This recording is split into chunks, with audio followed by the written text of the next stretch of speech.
So today we are discussing the generalized circuit constant of a transmission line. So हम लोगों ने starting इस chapter की starting में देखा था कि ट्रांसमिशन लाइन तीन तरह का ट्रांसमिशन लाइन है: short transmission line, medium transmission line and long transmission line. तो अभी क्या है कि हम लोग को पैरामीटर्स निकालना है। ठीक है, हम लोगों ने individual resistance, inductance and capacitance निकालना सीख लिया था। अब इन तीनों को निकालने के बाद इनका कंबाइंड इफेक्ट जो है, जो हमारा इम्पीडेंस है, उसके बेसिस पे हम लोग लाइन पैरामीटर्स को जो हमने कैलकुलेट किया था इंडिविजुअली, उस सभी को कंबाइन करके हम लोग जो rating, current rating transmission line का, उसको फाइंड आउट करेंगे। तभी जाके क्या होगा कि हम लोग सही तरीके से डिजाइन कर पाएंगे ट्रांसमिशन लाइन को। तो ये जनरलाइज्ड कांस्टेंट है, तो हम लोग ने यहाँ पे एबीसीडी पैरामीटर लिया है, जिसके हेल्प से हम लोग चीज़ों को स्टडी करेंगे। तो देखिए यहाँ पे क्या है कि ये सेंडिंग एंड वोल्टेज और सेंडिंग एंड करंट को हम लोग ने रिसीविंग एंड वोल्टेज और रिसीविंग एंड करंट के रिस्पेक्ट में हमें क्या करना, कैलकुलेट करना है। कहने का ये मतलब है कि हम लोगों को जो हमारा सेंडिंग एंड वोल्टेज है और रिसीविंग एंड वोल्टेज है और सेंडिंग एंड करंट और रिसीविंग एंड करंट, ये चार पैरामीटर है। ठीक है, ये चार पैरामीटर हम लोग जब तक इन चीज़ों को हम लोग जब जानेंगे तभी जाके हम लोग ट्रांसमिशन लाइन के ये जो कंडक्टर्स है या बाकी जो चीज़ें हैं ट्रांसमिशन लाइन में, उसको हम लोग समझ पाएंगे कि हाँ उसकी रेटिंग क्या होगी। ठीक है, जैसे क्या है कि sending end current and receiving end current दोनों की वैल्यू को जब तक आपको नहीं पता चलेगा तब तक आप एनालाइज नहीं कर पाएंगे, या कंडक्ट जो आप ट्रांसमिशन लाइन का स्पेसिफिकेशन क्या है, कंडक्टर का साइज क्या होगा, इसके अलावा आप मान लीजिए जो प्रोटेक्टिव डिवाइस यूज कर रहे हैं उसकी रेटिंग क्या होगी। ये सारी चीज़ों को आपको जानना है। इवन फॉल्ट जब एनालाइज करेंगे तो आपको इन चीज़ों की जानकारी पहले होनी चाहिए। तो हम लोग ने R, resistance, inductance and calculation, R L C हम लोग ने ट्रांसमिशन लाइन का इंडिविजुअली कैलकुलेट किया था। अब इसको कैलकुलेट करने के बाद हम लोग क्या करेंगे, ये जो पैरामीटर है V R, I R, V S and I S, इसको स्टडी करेंगे। तो हम लोगों ने एबीसीडी पैरामीटर का हेल्प लिया। एबीसीडी पैरामीटर में क्या होता है कि हम लोग सेंडिंग एंड वोल्टेज और receiving end, sending end voltage and sending end current को हम लोग क्या है कि रिसीविंग एंड वोल्टेज और रिसीविंग एंड करंट के रेस्पेक्ट में लिख सकते हैं। अब हम लोग तीनों ट्रांसमिशन लाइन का कैलकुलेशन करेंगे। ठीक है, इसी टर्म्स में तो हम लोग एबीसीडी पैरामीटर्स को कैलकुलेट करेंगे। ठीक है, तो यहाँ देखिए, यहाँ लिखा है फोर टर्मिनल नेटवर्क।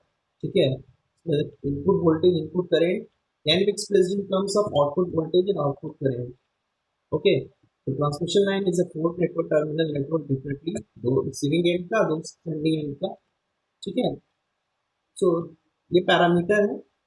और हम लोग सेंडिंग एंड वोल्टेज और सेंडिंग एंड करंट को हम लोग रिसीविंग एंड वोल्टेज और रिसीविंग एंड करंट के फॉर्म में हम लोग एक्सप्रेस कर सकते हैं। ठीक है,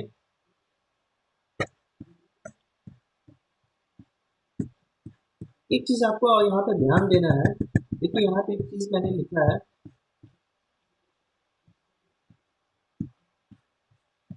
एक चीज यहाँ बहुत इंपॉर्टेंट चीज है, पैसिव नेटवर्क। ठीक है, पैसिव नेटवर्क का मतलब है ना कि ये जो ट्रांसमिशन, हम लोग जब भी सर्किट लेंगे तो इसमें सेंडिंग एंड जो वोल्टेज है, इसमें ऑल्टरनेटर नहीं होना चाहिए। मेरा देखिए कहने का मतलब है कि ऑल्टरनेटर के अंदर भी इम्पीडेंस वगैरह भी होगा ना। तो हम लोग जब भी इसको कैलकुलेशन करेंगे, ये ध्यान रखेंगे कि ऑल्टरनेटर के इम्पीडेंस को या ऑल्टरनेटर्स के पैरामीटर को हम लोगों ने, ठीक है, यहाँ पर नहीं कंसिडर किया है। ठीक है, तो सेंडिंग, हम लोग वोल्टेज, सेंडिंग एंड वोल्टेज कहाँ से लेंगे, not from the alternator terminal, पर कहाँ से, जैसे ऑल्टरनेटर से सब पावर स्टेशन से पावर निकल के क्या होता है, एक पावर स्टेशन पे जाएगी और सब पावर स्टेशन से सब स्टेशन पे जाता है, जहाँ पे वोल्टेज क्या होता है, बूस्ट किया जाता है। ठीक है, वहाँ पे ट्रांसफार्मर होगा, तो ट्रांसफार्मर का सेकेंडरी एंड से हम लोग ये चीज कैलकुलेट करेंगे। ये चीज ध्यान रखना है। ठीक है, ना कि ऑल्टरनेटर को यहाँ पे इंक्लूड नहीं किए। जो भी हम लोग यहाँ पे कैलकुलेशन करेंगे इसमें ये ध्यान रखना है कि हम लोग ऑल्टरनेटर के पैरामीटर्स को नहीं लिए, इसीलिए यहाँ मैंने यहाँ लिख दिया कि network should be passive. Passive का मतलब है सोर्स ऑफ ईएमएफ नहीं होना चाहिए, नो सोर्स ऑफ ईएमएफ। ठीक है, सीधा हम लोग क्या करेंगे, दो टर्मिनल का आपका फेज टू फेज वोल्टेज अगर है तो एक टर्मिनल और न्यूट्रल के बीच में, दो लाइन है तो दो लाइन के बीच का सिर्फ वोल्टेज यहाँ पे कंसिडर करेंगे। इसके अलावा क्या है कि जो आरएलसी पैरामीटर है, हम लोग केवल आरएलसी पैरामीटर लिए, और आपको पता है आरएलसी बायलेटरल एलिमेंट्स होते हैं, तीनों बार आरएलसी तीनों ही एलिमेंट क्या है दोनों तरफ से फ्लो करा सकते हैं करंट। इसके अलावा क्या है कि जो भी इम्पीडेंस होंगे वो क्वाइट लीनियर होना चाहिए। डेफिनेटली ये 100% रेजिस्टेंस ये लीनियर नहीं होता है, पर फिर भी जितना लीनियर रहेगा हमारा कैलकुलेशन उतना बेहतर होगा। ठीक है, ये चीजों को ध्यान में रखना है। सो ऑल्टरनेटर्स के हम लोग पैरामीटर्स में हम नहीं लेंगे। नेक्स्ट,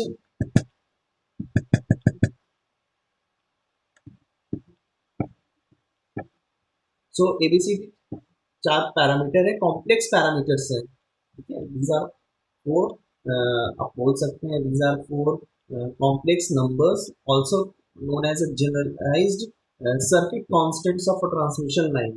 ठीक है, ए बी सी डी चार कॉम्प्लेक्स नंबर्स हैं जो जिसके हेल्प से क्या होता है कि हम सेंडिंग एंड के वोल्टेज और सेंडिंग एंड के करंट को रिसीविंग एंड के वोल्टेज एंड रिसीविंग एंड के करंट की हेल्प से हम एक्सप्रेस कर सकते हैं। ठीक है, सो एबीसीडी पैरामीटर्स जो कॉम्प्लेक्स नंबर्स है इनको जनरलाइज सर्किट कांस्टेंट्स बोला जाता है। ठीक है, the value of these constants depend on the particular method adopted for solving a transmission line. So definitely अलग अलग ट्रांसमिशन लाइन, जैसे शॉर्ट ट्रांसमिशन में अलग तरीके से निकाला जाएगा पैरामीटर्स, मीडियम के लिए अलग है और लॉन्ग ट्रांसमिशन लाइन के लिए अलग होता है। ठीक है, once the value of these constant are known, performance calculation, performance मतलब आपका वोल्टेज रेगुलेशन हो गया, एफिशिएंसी हो गया, इसको परफॉर्मेंस कैलकुलेशन से आप निकाल सकते हैं। जब अगर आप एबीसीडी पैरामीटर जान लेंगे तो आप क्या है कि सेंडिंग एंड वोल्टेज और सेंडिंग एंड करंट निकाल सकते हैं। अगर आपको रिसीविंग एंड वोल्टेज और रिसीविंग एंड करंट की वैल्यू पता है तो उसके हेल्प से आप क्या होगा, आप एफिशिएंसी और रेगुलेशंस को, वोल्टेज रेगुलेशंस को निकाल सकते हैं। ठीक है, सो मैंने जैसे पहले कहा एबीसीडी पैरामीटर्स क्या है, कॉम्प्लेक्स नंबर्स है। इसके अलावा A vector and D vector are dimensionless. ठीक है, और बी ए सी क्या है, बी की यूनिट क्या ओम्स होंगी और सी का यूनिट क्या होगा, पर ओम, इसको सीमेन भी बोलते हैं या पर ओम।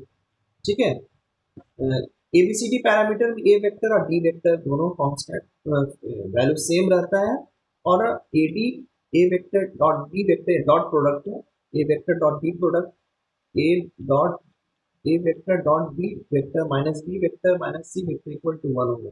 सो देखिए, आप जब भी कैलकुलेशंस कीजिएगा तो ये ध्यान में रखने होगा कि ये दोनों कंडीशन फुलफिल होना चाहिए। ये इससे आप वेरीफाई कर सकते हैं कि आपने सही कैलकुलेशंस किया कि नहीं किया।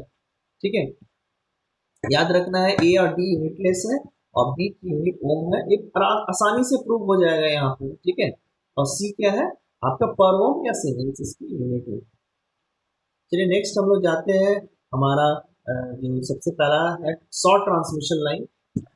सो देखिए यहाँ पे ए का यूनिटलेस है, बी का यूनिटलेस है, क्योंकि वी है, इधर भी वी है तो डेफिनेटली यूनिटलेस होना चाहिए। इधर भी करंट है, एम्पियर है, इसकी भी यूनिट आई एस की यूनिट एम्पियर है और आई आर की यूनिट भी एम्पियर है, इसीलिए बी भी यूनिटलेस होना चाहिए। बी का क्या होना चाहिए, डेफिनेटली वोल्टेज क्या, वोल्ट क्या होगा, ओम इंटू एम्पियर। ठीक है, इसलिए इसकी यूनिट बी की यूनिट ओम हो गई, और इसकी यूनिट क्या है, वी, ये एम्पियर है, इधर वोल्ट है, तो डेफिनेटली सी की यूनिट क्या होगी, पर ओम होगी। ठीक है, चलिए तो सबसे पहले शॉर्ट ट्रांसमिशन लाइन पे जाते हैं। शॉर्ट ट्रांसमिशन लाइन में क्या है, कैपेसिटी काफी कम होता है। इसलिए कम होता है क्योंकि शॉर्ट ट्रांसमिशन लाइन में क्या होता है कि वोल्टेज का जो हमारा ये रहता है, वैल्यूज रहता है वो काफी कम रहता है मीडियम और इसके तुलना में, मीडियम और आपका जो लॉन्ग ट्रांसमिशन लाइन है उसकी तुलना में काफी कम रहता है। जनरली 20 केवी से नीचे मतलब शॉर्ट ट्रांसमिशन लाइन यहाँ पे 20 kV से नीचे ट्रांसमिट हो रहा है पावर, तो वहां पर हम लोग क्या बोलते हैं, वोल्टेज काफी, सॉरी, वहां पर हम लोग शॉर्ट ट्रांसमिशन लाइन बोलते हैं। और किलोमीटर के एस्पेक्ट में अगर एक्सप्रेस किया जाए तो जनरली 50 किलोमीटर तक का रेंज को ट्रांसमिशन शॉर्ट ट्रांसमिशन लाइन में कंसिडर किया जाता है। ठीक है। सो इसमें क्या है, वोल्टेज कम है तो डेफिनेटली जो चार्जिंग करंट होगा जो लाइन और न्यूट्रल के बीच में फ्लो कर रहा है वो काफी कम हो जाएगा, है ना, काफी काफी कम हो जाएगा। Because we all know that IC जो चार्जिंग करंट होगी वो आईसी किस पर डिपेंड करती है, वो डिपेंड करेगी voltage divided by impedance X and C. ठीक है, क्लियर। तो चूंकि वोल्ट वी काफी कम होता है, इस वजह से क्या होता है, वी का वैल्यू कम होने की वजह से क्या होता है, आईसी की वैल्यू काफी कम हो जाती है। इसीलिए चार्जिंग करंट को हम लोग नेगलेक्ट कर सकते हैं शॉर्ट ट्रांसमिशन लाइन में। ये पहले लेक्चर्स में मैंने इसको आप लोगों को समझाया था। ठीक है, ये पहले लेक्चर्स में मैंने हम लोग इसको समझाया था मैंने।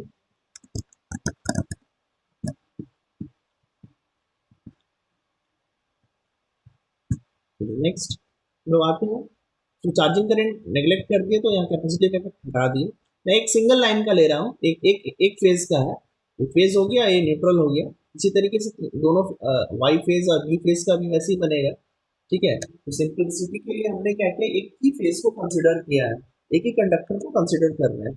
सो in short transmission line capacity defect is neglected. ठीक है, और सिंपल क्या है, आर और जो एल है वो क्या होगा, आर और एल जो है वो डेफिनेटली क्या है, हमारा सीरीज में कनेक्टेड रहेगा लम्प्ड फॉर्म में। मैंने बताया था शॉर्ट ट्रांसमिशन लाइन में जो पैरामीटर्स होते हैं लम्प्ड फॉर्म में, लम्प्ड मतलब एक सिंगल वैल्यू से हम उसे रिप्रेजेंट कर सकते हैं। ठीक है, लॉन्ग ट्रांसमिशन लाइन में ऐसा नहीं होता है, ये चीज ध्यान में रखिएगा। ठीक है, तो ये जो आर है पूरा ट्रांसमिशन लाइन का, जो भी शॉर्ट ट्रांसमिशन लाइन होगा उसका इक्विवेलेंट रेजिस्टेंस है, और ये एल जो है वो इक्विवेलेंट इंडक्टेंस है, ये चीज याद रखिएगा। ठीक है, so three phase circuit definitely एक सिंगल सर्किट बनाए उसी तरीके से बाकी दो फेज का होगा। तो इसमें देखिए सिंपल है, there is no charging current, so I S will be equal to I R. So I S equal to I R मैंने हम लोगों ने लिख लिया इसको। इसके बाद वी एस इक्वल टू क्या होगा, V R, this is a receiving end voltage, plus I R into I R जो करंट फ्लो कर रहा है इस इम्पिडेंस से, I R I S same है, into Z, Z is the equivalent is the net impedance of the short transmission line. तो ये value हो गया। अब इससे आप अगर इसमें रिलेट कीजिएगा, इस इक्वेशन से रिलेट कीजिएगा, यू कैन इजिली कैलकुलेट ए की वैल्यू 1, बी की वैल्यू जेड वेक्टर, सी की वैल्यू 0 एंड डी की वैल्यू अगेन 1। ठीक है, तो देखिए ए इक्वल टू डी वेक्टर हो गया, इससे वेरीफाई है कि हमने सही बनाया। दूसरा A D A vector dot D vector minus B vector dot C vector equal to, जब निकालिएगा तो 1 आएगा। इसका मतलब मैंने जो कैलकुलेशंस किया था, ये जो मैंने पैरामीटर यहाँ से निकाला, these are करेक्ट, बिकॉज हमें ये चीज हमने जानते हैं एबीसीडी पैरामीटर का ये इक्वेशंस है। ठीक है, तो ये वेरीफाई करने का तरीका है कि हमने जो कैलकुलेशंस किया है वो सही है। ठीक है, तो डेफिनेटली अगर आपको आई एस की वैल्यू पता है, आई आर और आई आर और वी आर की वैल्यू पता है, तो आप आई एस और वी एस की वैल्यू आराम से निकाल सकते हैं। सो इस एंड का वोल्टेज, इस एंड का करंट, और इस एंड का वोल्टेज, इस एंड का करंट अगर निकल जाता है तो आप आसानी से ये जो पैरामीटर है इसको डिजाइन कर सकते हैं। ठीक है, ये जो कंडक्टर है इसके अलावा और भी जो पैरामीटर्स होंगे रिसीविंग एंड साइड और सेंडिंग एंड साइड के बीच में, उसे आप इजीली आप डिजाइन कर सकते हैं। ठीक है, तो ये हो गया शॉर्ट ट्रांसमिशन लाइन। नेक्स्ट हम लोग मूव करते हैं मीडियम ट्रांसमिशन लाइन का के लिए। तो मीडियम ट्रांसमिशन लाइन में क्या आपको पता है कि मीडियम ट्रांसमिशन लाइन में चार्जिंग करंट को नेग्लेक्ट नहीं किया जा सकता है। तो उस केस में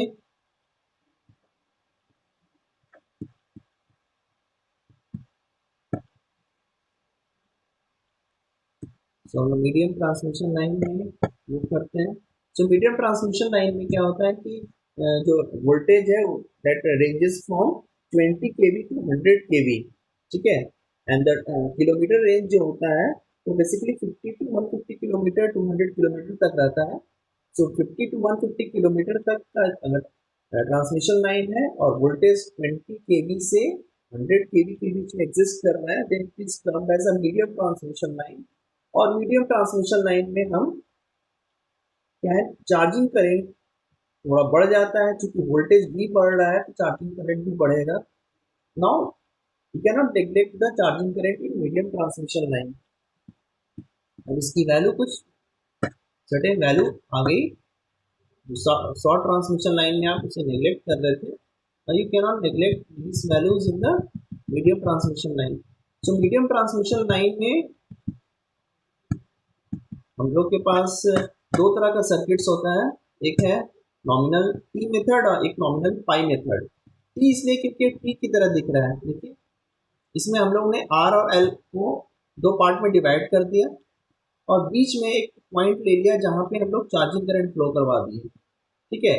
सो डेफिनेटली देखिए चार्जिंग करंट हमेशा हर पॉइंट टू ग्राउंड फ्लो करेगा, बट क्या है कि इसको लंप फॉर्म में हमने ले लिया एक इक्विवेलेंट, ठीक है, कैपेसिटेंस ले लिया। वाई इसका है पर कैपेसिटेंस, सीमेंस वैल्यू हो गई, ठीक है।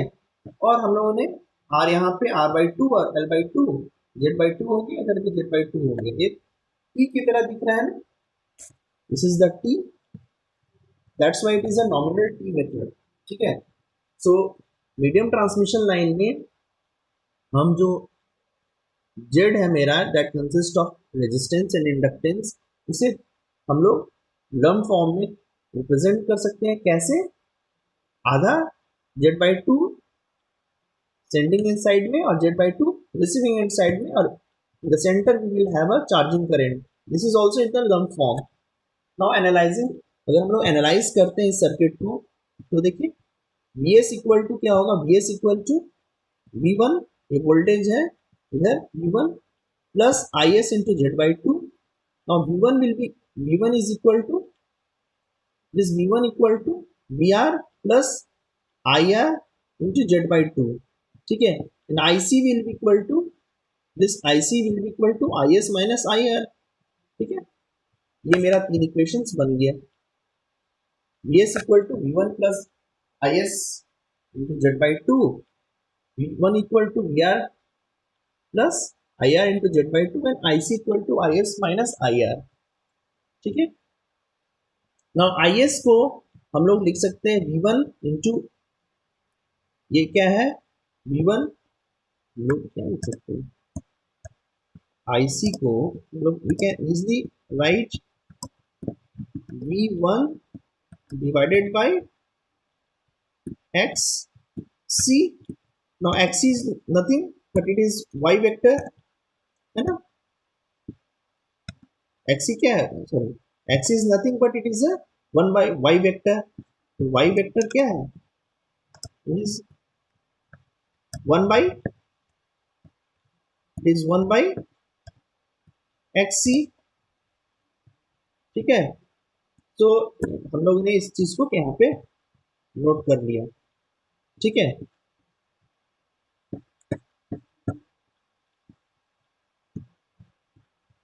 Next we move to the equations.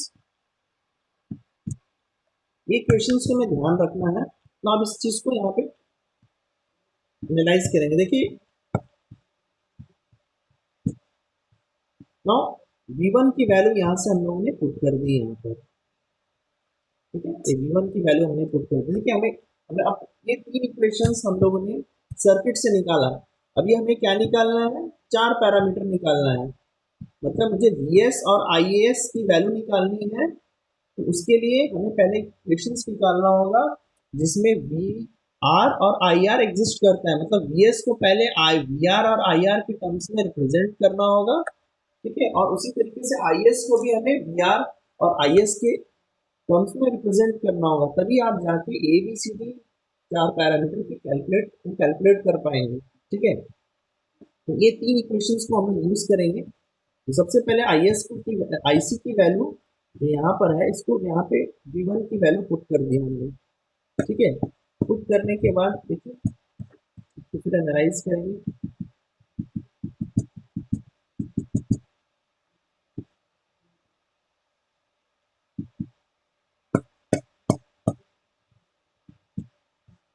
V S की वैल्यू जो है, देखिए यहाँ वी वन की वैल्यू मैंने पुट कर दिया ना। आई एस की वैल्यू, आई एस की वैल्यू क्या थी, I C equal to, I C equal to ऊपर में था, I C equal to I S minus I are.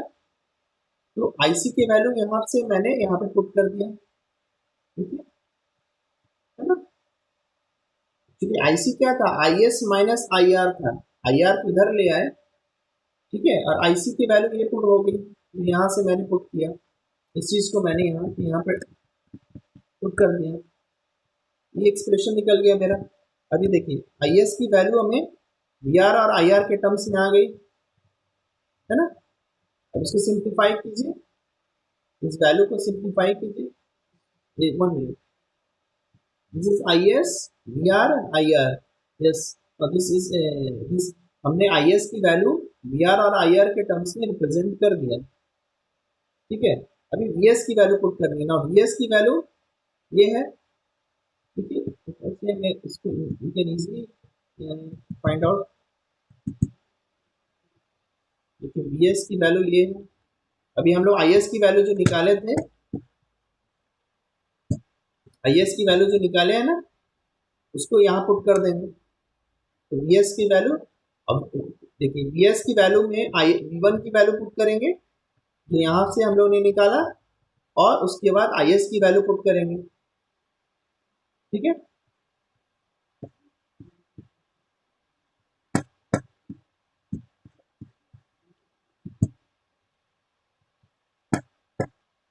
देखिए हम लोगों ने वी एस की वैल्यू में, देखिए वी वन की वैल्यू पुट कर दी। वी वन की वैल्यू क्या है, ये वी वन की वैल्यू ये है, वी वन की वैल्यू पुट की, और आई एस की वैल्यू ऑलरेडी था यहाँ पे। अब यहाँ से आई एस की वैल्यू यहाँ से पुट कर दिए, ये हमारा वी एस का एक्सप्रेशन हो गया। अब सारी को चीज को सिंप्लीफाई करेंगे, एक इक्वेशन ये आएगा, दूसरा इक्वेशन ये आया, इसको सिंप्लीफाई करते जाइए।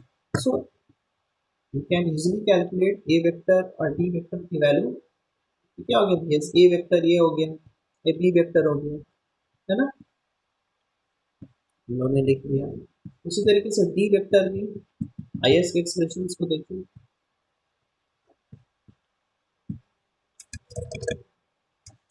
आई एस के एक्सप्रेशन में ए सी वेक्टर हो गया, और ये मेरा डी वेक्टर हो गया। यहाँ देखिए डी वेक्टर और ए वेक्टर सेम है। सो ए वेक्टर और डी वेक्टर सेम हो गया, बी वेक्टर की वैल्यू निकाली, सी वेक्टर की वैल्यू निकाली। इसको आप क्रॉस वेरीफाई कर सकते हैं ये इक्वेशन से। ठीक है। सो ये हमारा नॉमिनल पाई मेथड हो गया। ठीक है। चलिए नेक्स्ट क्लास हम लोग नॉमिनल टी मेथड था, नॉमिनल पाई मेथड को हम लोग नेक्स्ट क्लास में डिस्कस करेंगे। ठीक है। Thank you.